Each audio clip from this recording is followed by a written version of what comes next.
Hi folks, I'm not Rob Halford, but I am from the same part of Birmingham that he is. And then, if that counts for anything, but I'm not Rob Halford. I'm Cy Hope, producer, editor, graphic designer here at Radical Metal. This week, Jesse and I are going to do something a little different. We're going to be reacting to Panic Attack, the mighty Judas Priest. I'm not Rob Halford. What did you do to it? Did you break it? And is there like an actual video for it that they made? There's a lyric video. I'm smoking this in your honor. That's quite a beast. This is El Jefe by, I think, oh man, My Father's Cigars. The company's called My Father's Cigars. Oh, okay. Which is a brand I do like. Mm-hmm. I chose this one today because it's El Jefe, which reminded me of you. El Jefe is the boss. All right, so did we try the chair feature? We're going to talk about the latest Judas Priest release. Yeah, Panic Attack. Okay. Panic Attack. So I didn't even know the name of the song. Yeah, I didn't want to be tempted to watch it. You know, I've seen it. Well, I don't want to give you a panic attack through watching it, Jesse. You never know when you hear Rob Halford's voice. Well, I've seen this video because I watched Justin Hawkins Rides Again, and he reviewed this. He did a reaction video to it about a week ago. And I think the track has been out for a couple of weeks now. The album's coming out in March, I believe. This is Jesse's first taste. And I don't know whether you're a Priest fan at all, Jesse? You know what's interesting for me? I'm not a huge Judas Priest fan. I have not gotten I don't think any of the albums, which I know is sacrilegious for a metal guy. Well, but I do love some of the songs, and really strangely my path has led me more towards Halford, and backed by the Halloween band. I don't know if you remember that, but when it was just Halford, his band was pretty much the band Halloween, right? And they got the song. It's one of my favorite metal songs, maybe ever. The Golgotha. Right. Which is like, Golgotha. Okay. Rise up from your tomb. There you go. Devil's got a taste of holy water. Pretty good Halford impersonation there. I appreciate that. Really, yeah. I love that. Okay. I love that. I was thinking about listening to it again yesterday. They never got around to it, but my friend Bill got me into that, and so I definitely have mad respect for Halford, his voice, the fact that he can still belt it out today. I think even sounding maybe even better. Well, yeah, than he used to is amazing. 72, I think he is now. So that's pretty good going for an old geezer. Definitely. I thought maybe you should put some leather on. Well, and pretend to be him. I can get there quite quickly, actually, if I go like that. So now we should just say we're talking to Rob Halford. And all right, mate. How you doing? I'll put on a Walsall accent. All right. because that's where he's from. Well, he's originally from Sutton Coldfield, which is close to where I grew up. Yeah, well, I remember we talked about Milan thought Judas Priest was from Birmingham. Yeah, I think you said that they're close to Birmingham. Yeah. They're considered a Birmingham band, definitely. Yeah. Halford's from Sutton Coldfield, which comes under the area code, if you like, of Birmingham. It's a Birmingham postcode. When he was a lad, he moved. I think he grew up in Walsall, which isn't far away. That's probably another 15 miles away, just slightly around the other side of Birmingham, closer to where I am now, actually in Staffordshire. So what the people want to know: are you actually Rob Halford? I wish that I had his pad in Palm Springs. That would be pretty nice. I wish I could sing like that. It just so happens that when I put my Ray-Bans on with my beard and my shiny pate, there's a strong resemblance, which has been noted by a number of people, so I can play on that. If we ever struggle, or if we're feeling desperate for views, we'll just pretend and lie to people. absolutely. Rob Halford. I don't think I'm on the really on the verge of committing identity theft, but I think my history with Priest is very much, the fact that they're a Midlands band, that this area is known as the Midlands, the West Midlands particularly, Birmingham being the kind of is the second city in the United Kingdom. I was a fan of Judas Priest going back to my teenage years, I think possibly, Jesse, before you were even born. It might be. I think we've sussed out. I think we mentioned when I saw Priest at Birmingham Odeon in probably 1980, you would have been 4 years old. So historically speaking, go back quite a way. And if anybody cares to watch Dreamer Deceiver by Judas Priest on the old grey whistle test on this very right here YouTube, you will see a bunch of what appear to be hippies, effectively, with Gibson SGs, playing almost a prog rock song, effectively, and that's where they were back then. I think we can all agree that Priest are a seminal band in the actual creation of what is now known as heavy metal. They were a hard rock band to us when we were growing up, and the metal thing came in about the time that Killing Machine, also AKA in the States, Hellbent for Leather, they changed the title of that album when it came out because of I don't know whether you'll recall the court case, which was very, very, very sad story. And Halford was in court, and he was giving an explanation and talking about, well, you're barking up the wrong tree, basically.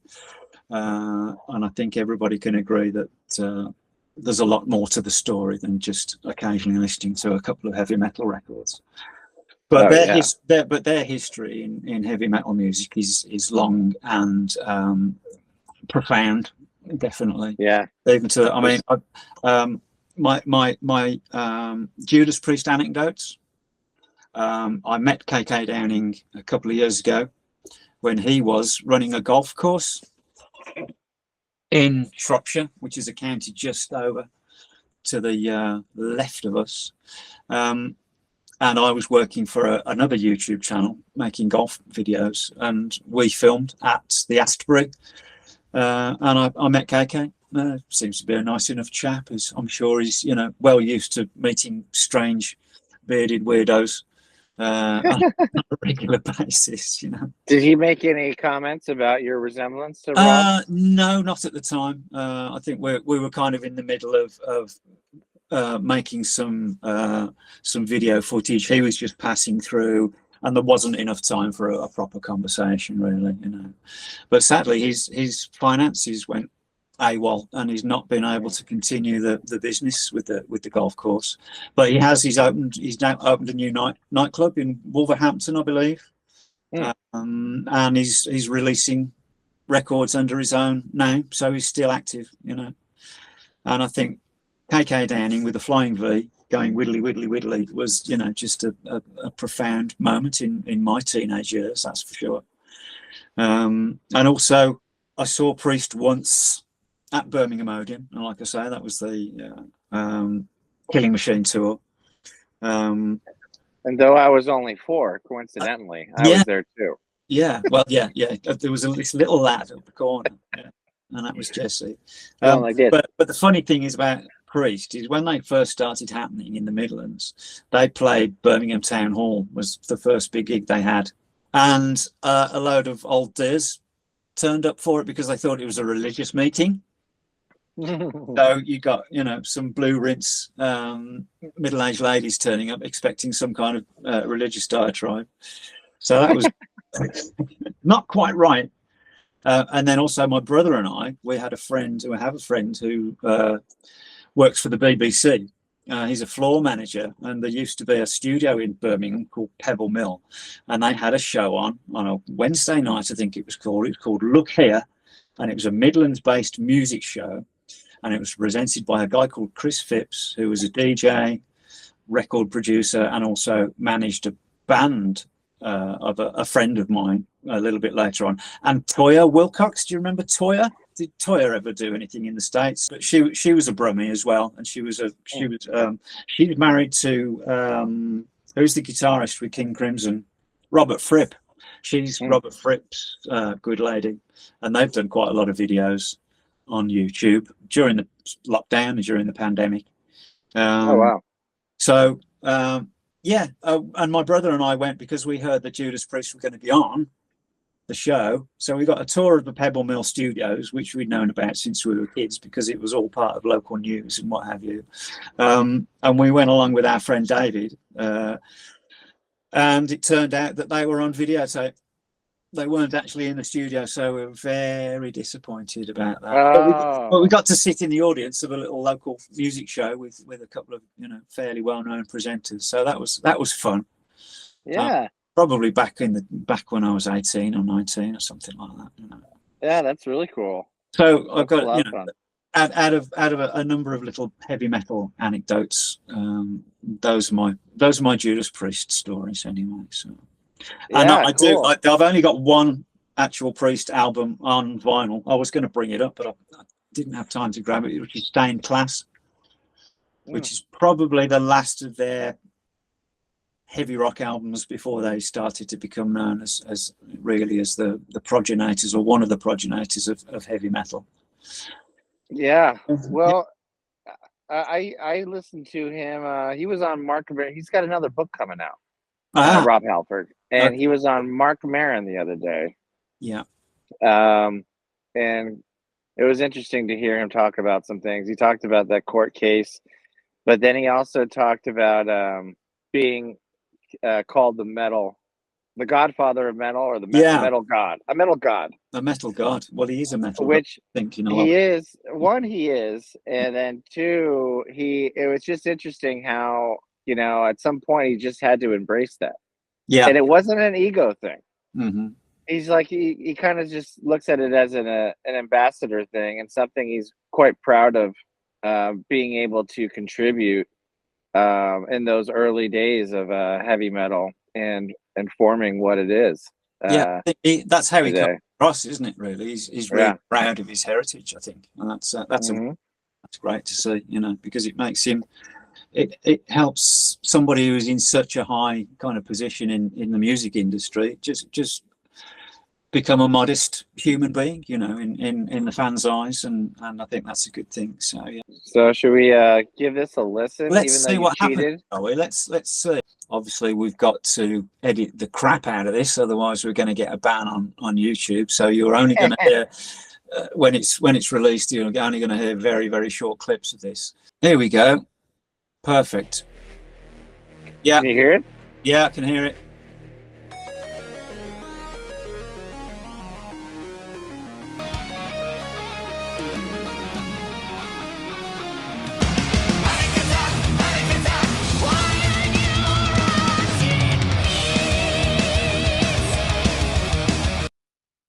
I'm pausing it, Simon. Should we talk about it a little bit? Yeah. How are you doing so far? Has it got you going? It's got me going. I feel it's classic Priest, classic Halford. Agreed. And timely lyrics. Yeah. That's timely lyrics, as we all are keeping an eye on the doomsday. That's for sure. Yeah. On the doomsday clock. Yeah. Killer heavy metal guitar. No question. I always like that type of guitar rhythm. And killer vocals. Yeah, those are definitely very Priest-like, aren't they? It's funny. He's got, the other thing I remember too, he talked about on Maron is a little more like, he's not religious in your traditional sense, but he talked a lot about prayer, and I'm wondering, and I do see some kind of, he mentions the sinner, and of course, talking about sinners and heavy metal is not new, but I noticed also on the iconography of the video, I don't know if he meant to do this or had any religious thoughts involved, but it's the Star of David, and then it's like a candle, like a religious candlestick, almost like a menorah, but Yeah. not with 8.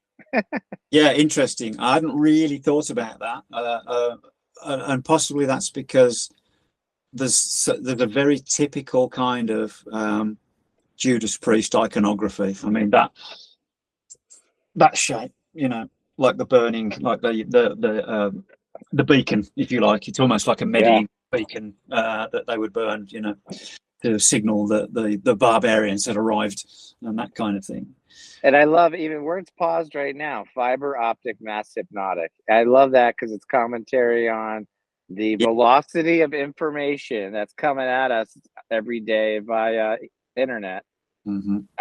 And how it's hypnotizing us, maybe brainwashing us, or making us think crazy things. And also very timely. But what are your thoughts so far?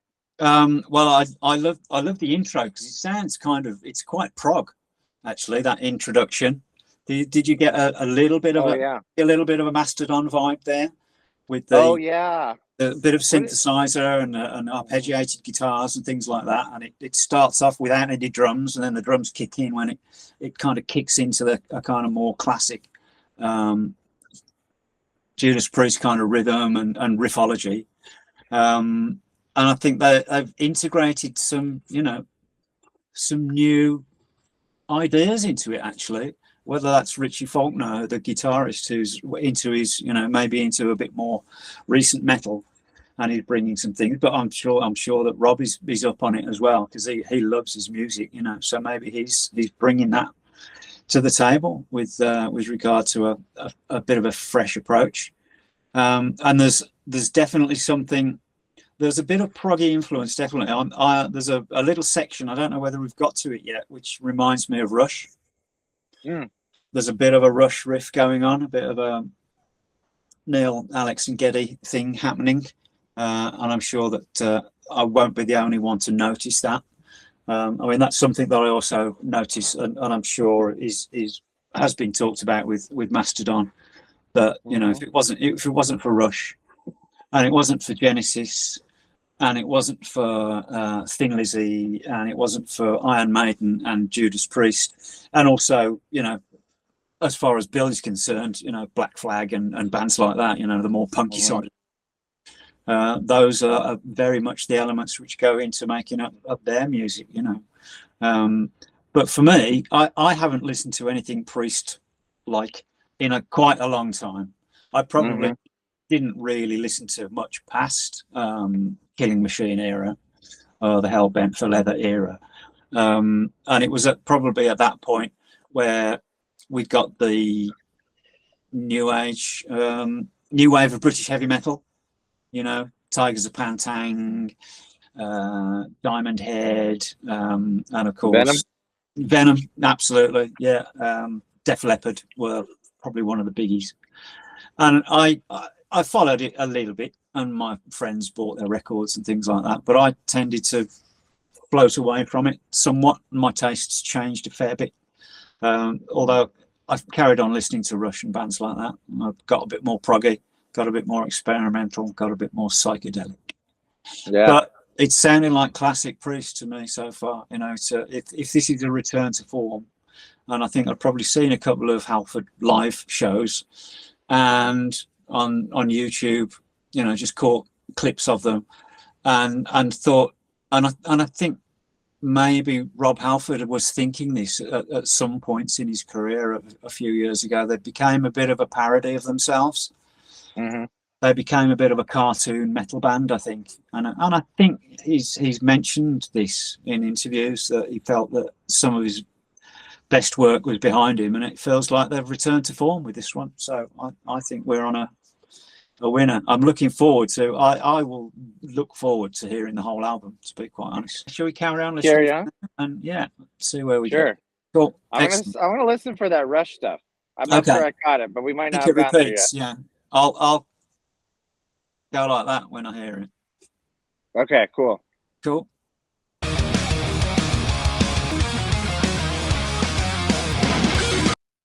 Hold on, so I gotta pause it before the solo. Yeah, here comes the solo.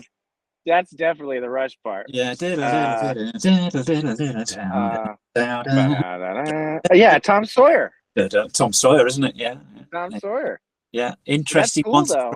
Yeah, I like it. Yeah, it works. I think really it well. works well there. I don't know if they meant it as Mm, a homage or anything, but maybe. I can certainly take it as one. Yeah. It's an honor because it's honors Rush just because it's cool, and it's definitely another take on it, Yeah. which is lovely, I think. Yeah. One of my favorite Rush albums, definitely. It's Yeah. Moving Pictures, and I love Permanent Waves as well. I think Permanent Waves is possibly my favorite Rush album. There's an influence there for sure.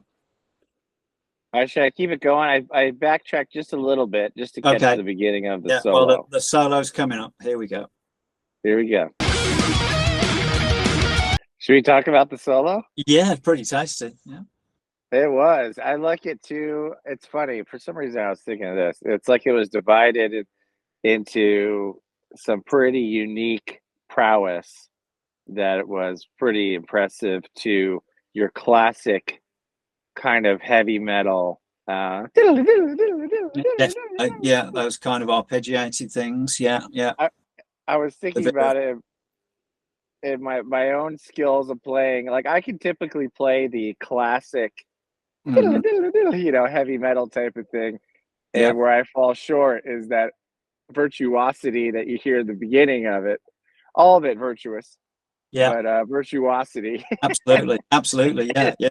My sense, the immediate reaction to it is, it's the first part of the solo is possibly Richie Faulkner playing, because he's the younger, the more tuned into that style of music, and then Glenn Tipton's joining in maybe on the second bit where it starts to harmonize.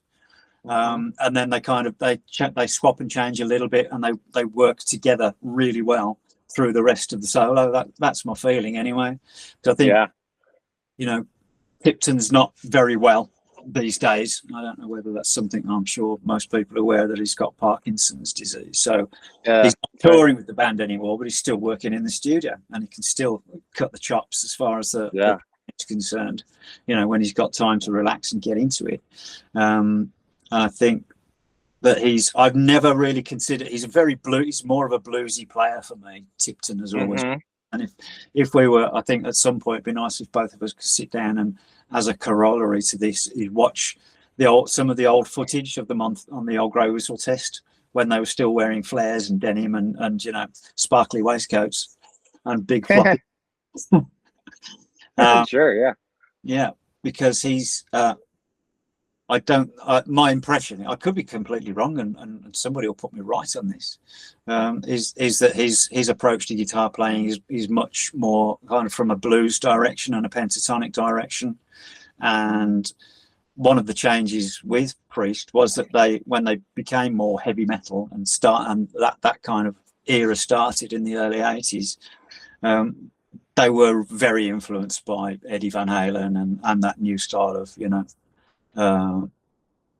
guitar playing with so much harmonic complexity to it, and the tricks as well, because their technique, aren't they, and their tricks, etc. But damn, you have to be able to keep time. Yeah, and I appreciate the first part as well, because nowadays too, and I think you're alluding to it, the virtuosity almost has gotten a little bit out of control for me. I'm always impressed by it, but what I've found is that a lot of it has lost some of its soul, and it's buried under the virtuosity. Some people have maintained it, and I would argue that maintained it. That made me feel something. Yeah. Whereas, and I think it's kind of like the criticism Yngwie Malmsteen gets, which I think would be my criticism too, or maybe not being critical, but just not my cup of tea kind of thing. No, he's of a type of playing, isn't he? And that level of velocity and that 1,000-mile-an-hour kind of shredding. And I think Yngwie is probably a progenitor of that style to a large degree. Steve Vai, etc. Has come along and really made a popularized that style. Polyphia, have you heard of Polyphia? I was just going to mention them. Yeah. A young band who are really taking that virtuosity to new levels, you know. I think the only song I've really heard is The Goat, I think it's called. Their most famous one, I think. Yeah. And I think that's pretty amazing. I personally, I think that maintained the feels for me, and the virtuosity didn't ruin it. Like but I haven't listened to any of those other stuff yet, so it may not be as appealing. Animals as Leaders too is another one comes to mind. Oh yeah. But like Eddie Van Halen was virtuosity, but with the feels, and usually those feels were yeah, very much so. Yeah, when we heard the first Van Halen album when it first came out, you know, I ran at a friend's, sat in his bedroom. Paul had come back from town, and he went, "I've got this," and we put it on, and it just completely blew us away. As I'm sure everybody who had that first listen to Van Halen 1 was just completely knocked out, and we'd never heard anything like it. And you know, it's grown massively since then. I think one of the people who really took that up and used it in a very feely kind of way is Gary Moore. Ingested that kind of playing, the shredding, because man, he could play super fast, but he never lost the feel in his guitar playing, you know. Always much more bluesy. And I think starting from a more Rory Gallagher point of view with regard to that, you know, honest, down to earth blues guitar playing. But then I think Gary Moore kind of felt that he had to move with the times. There was a band of his called G-Force, which is 80s, and they were very shreddy. There's a track called White Knuckles, which was kind of Gary Moore's answer to Eruption. Yeah. Gotcha. Cool. Yeah, well worth checking out, by the way, if you haven't heard it. I don't think I have heard it. No. I never really got into. I kind of lumped Gary Moore into a cohort of Gary Moore, Eric Johnson. Yeah. Maybe even Steve Vai is in that. Well, the age group. Who's the guy? George Lynch. Yeah. George Lynch. Yeah. He's another one I kind of lump into that group that I never really got into, because I think I always wanted.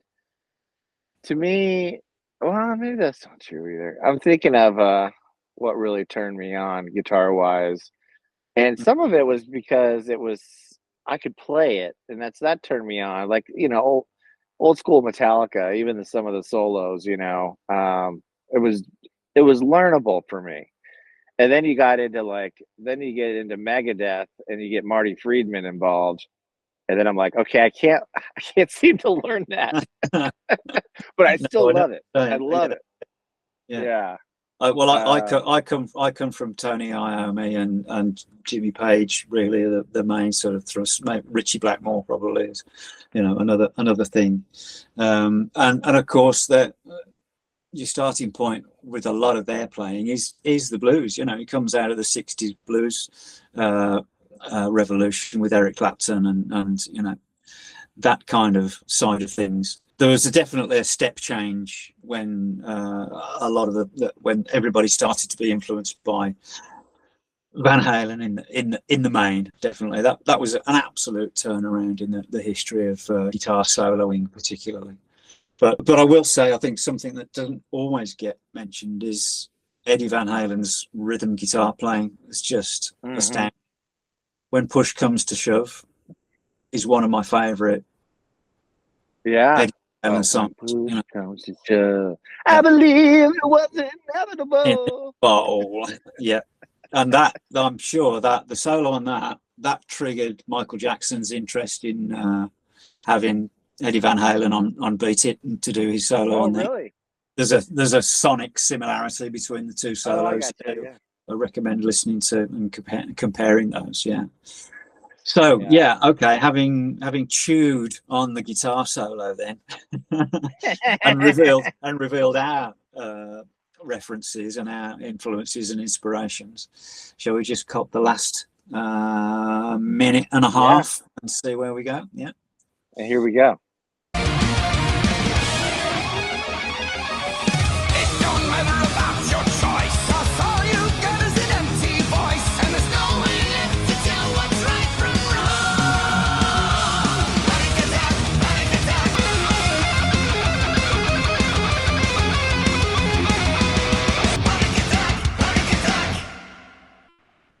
Amen. Yeah. I had another comment on the song. I love how Rob Halford, if someone told me those words, or I read those words, not aligning it with the song, I might think it was a little preachy or a little cheesy, but I still love the message.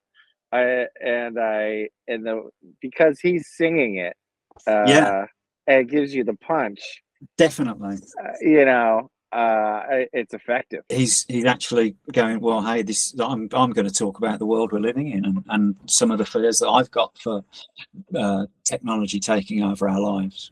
And more power to his elbow for going out there and talking about these things. And maybe that's where he's getting a bit of a fresh impetus from, is that, hang on, I've been around for quite some time now, and I've observed the world, and I'm old enough to feel that maybe I can impart a bit of wisdom. So I'm going to write about something that I think is really important, and that's what he's doing here. There's still that element of Rob Halford lyrics, which is still that word fits because it rhymes, and there's still a little bit of a cartoon metal aspect to it, but that works so well. That's Judas Priest, isn't it? Another thing he talks about is nostalgia. Yeah, it helps. It gives you some nostalgia, of course. which can be a wonderful thing. I guess it could be a bad thing too, but it's in their case a wonderful thing. He talks about that, man. And about how nostalgia is a good thing, and how he's still not tired of singing like "Breaking the Law." Brilliant. When he's in concert, he's like, look, that brings the house down. I'm not Yeah, gonna not absolutely. give the fans that. Yeah. And every time I do it, when I see that 50-year-old guy in the front row losing his mind, it makes me feel joy. Well, that's fantastic, isn't it? That's what it's about, isn't it, really? If he can release new music in 2023, and the new album's coming out next year, and attract somebody who's of my age, 61, and bring me back to buying Judas Priest records, well, he's doing his job in that respect, that's for sure. And you're right about the nostalgia element. I think he knows very well what his legacy is, and he knows how to construct an appealing piece of music that fits in with that, with integrity, and without it being cheesy, without it being too cheesy to attract the attention of people like me, really. It works brilliantly well. I think he's the reason you're getting black back in your beard. Maybe so. That might be, yeah. I wonder if he's I'm regressing and reliving my teenage years. My friend Jay and I haven't seen him in forever, but we used to play in a cover band together, and we would make fun in a respectful way, breaking the law, and we go shoulder to shoulder, go breaking the law, breaking the law, breaking the law. from the, I think it's from the video. Essential, absolutely essential. Yeah. Well, that's a good one. And he also seemed to kind of salute to people like us doing things like radical metal, the voice against the throng.